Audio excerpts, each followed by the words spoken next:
Bonjour, je suis Kébila Lyon, la présentatrice du magazine éducatif Ça se passe à l'école, diffusé sur la DRTV internationale chaque dimanche 17h. L'éducation, c'est son principal champ d'action. Nous parlons de l'éducation, nous parlons de l'école. La pratique du journalisme à l'école, c'est sa spécialité. Le glas vient de sonner sur l'année scolaire 2016-2017. Aujourd'hui est un jour exceptionnel car nous allons pratiquer pour la première fois la notion de l'interview. Comment tu t'es organisé pour avoir une si haute moyenne? Vous êtes quand même trop jeune pour être surveillant. La plupart des surveillants sont vieux. Contribuer à l'éclosion des talents chez les jeunes, c'est son objectif.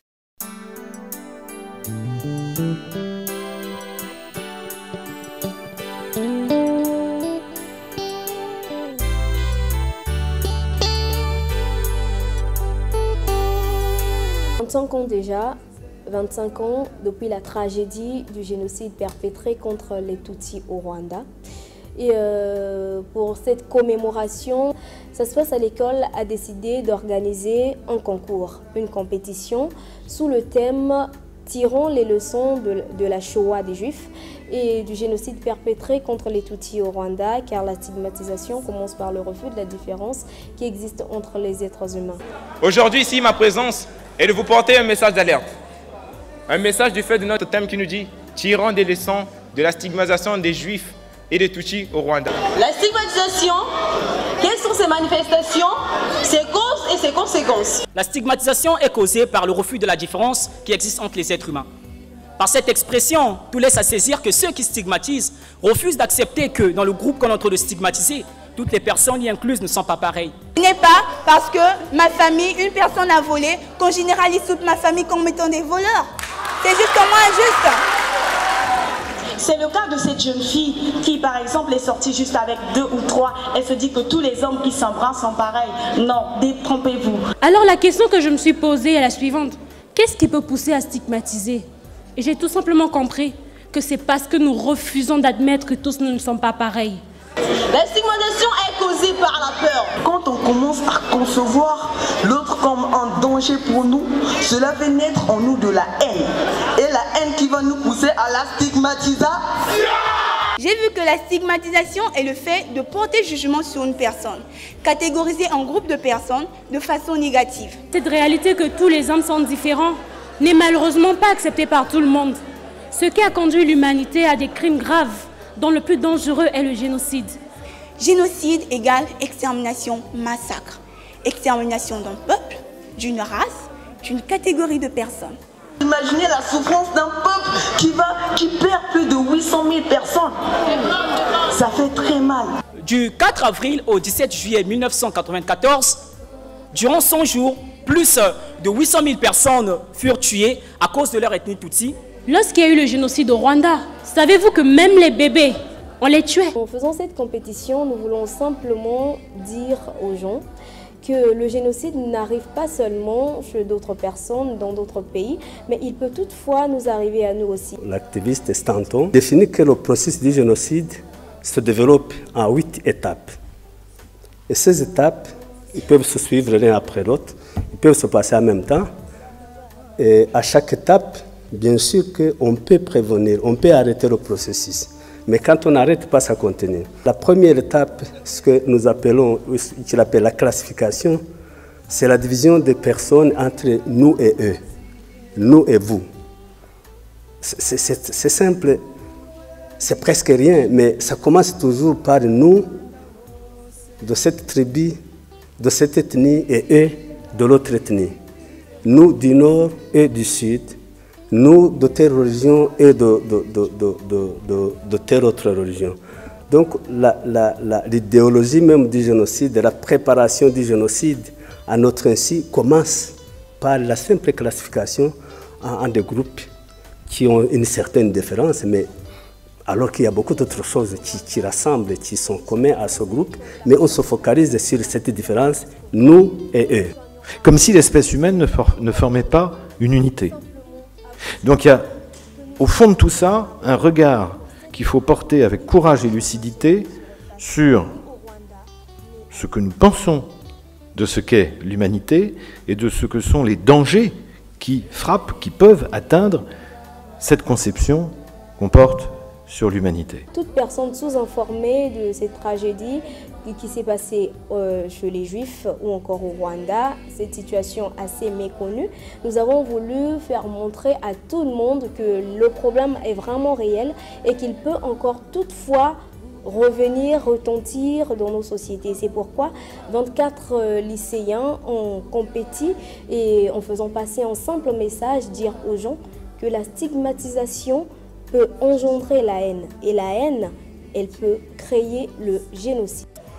La stigmatisation, c'est le fait de généraliser un groupe de personnes en les catégorisant de manière négative. La stigmatisation a 3 causes principales. La peur devant ce qui peut menacer. La stigmatisation se manifeste par les actions et des paroles. Les Tutsis étaient considérés comme une race de cafards. Les Juifs étaient mis à l'écart et on boycottait même leur commerce. En stigmatisant autrui, ça peut nous conduire au génocide. Le génocide, c'est l'extermination systématique d'un groupe humain. La cause du génocide peut être tribale, raciale ou ethnique. Pour ces 25 ans, j'ai trouvé que ça se passe à l'école, bien qu'ayant organisé une compétition. C'était mieux que nous faisons quelque chose d'un peu plus commémorant pour cela. C'est pourquoi j'ai vu que je pouvais interpréter une chanson en mémoire de tous ces disparus de ce génocide. Et pour ce faire, j'ai choisi une chanson qu'on appelle Ihimba.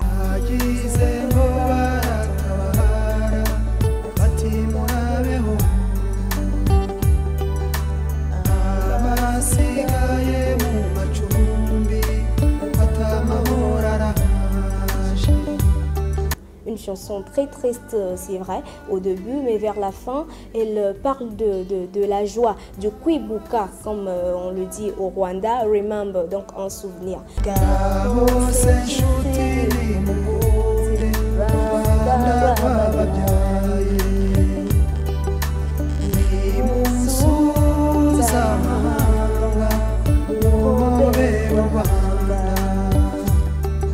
Donc c'est cette chanson que je vais interpréter, non pas seulement pour rappeler aux gens que ce fait peut revenir, ou encore pour rappeler aux gens les faits tristes, mais aussi leur faire savoir qu'il y a encore de l'espoir après un fait très douloureux.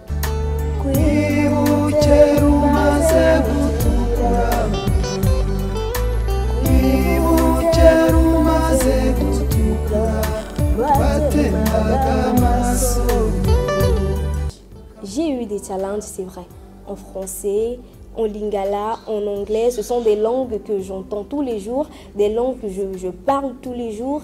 Mais en Kinyarwanda, c'est très difficile. C'est une langue que je ne comprends pas. Je ne comprends rien du tout en Kinyarwanda. Et simplement le message, en voyant la traduction de cette chanson Ihimba, ça m'a fait relever des chairs de poule. J'ai dit waouh, le message est frappant. Il est très douloureux, il fait mal. C'est pourquoi j'ai choisi la chanson.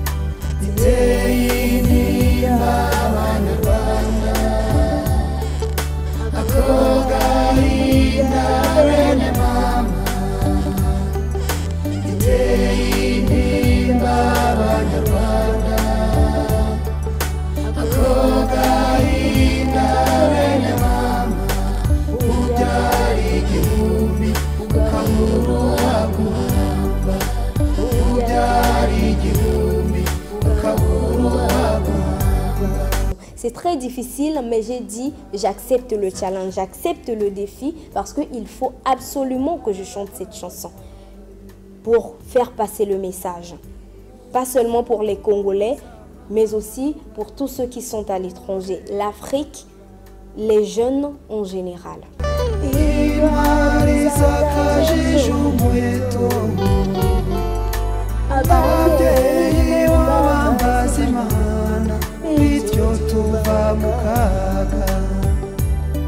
Chanter convenablement la chanson, je ne dirais pas que je la chante très bien, parce que il y a des mots très compliqués.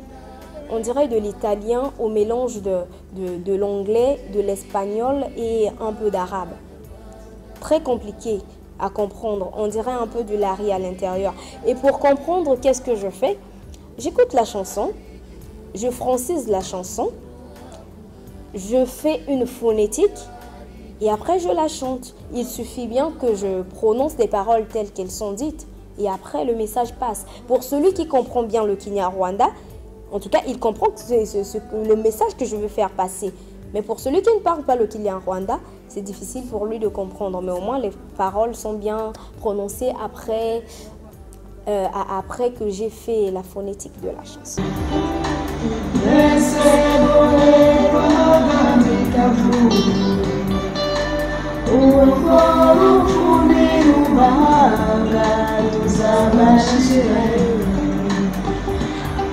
S'il fallait ajouter quelque chose à la fin, c'est simplement dire aux gens que le génocide, c'est un fait réel. Tout ce que nous faisons tous les jours, ça ne peut pas seulement conduire au génocide, mais ça peut conduire à des faits inhumains. C'est-à-dire, on peut tuer une personne simplement parce qu'on veut qu'elle s'écarte de notre cercle. Et c'est ce qui est arrivé au Rwanda. Les Tutsis et les Hutus. Les deux clans ne s'entendaient pas très bien. Et l'autre clan a voulu exterminer les autres. Donc nous devons en tirer des leçons. Ne pas haïr, ne pas stigmatiser, ne pas pointer du doigt, ne pas mettre tout le monde dans une même assiette sans avoir connu la personne, sans les avoir côtoyés et connu exactement leur comportement. Donc c'est un peu ça le dernier message que je voulais faire passer. Et à la fin, je remercie l'ambassade du Rwanda, je remercie tous les partenaires qui ont été là avec nous durant cette compétition EPG première édition et le camp pour la prévention de tout génocide. Et j'espère bien qu'à la deuxième édition, nous allons faire encore mieux.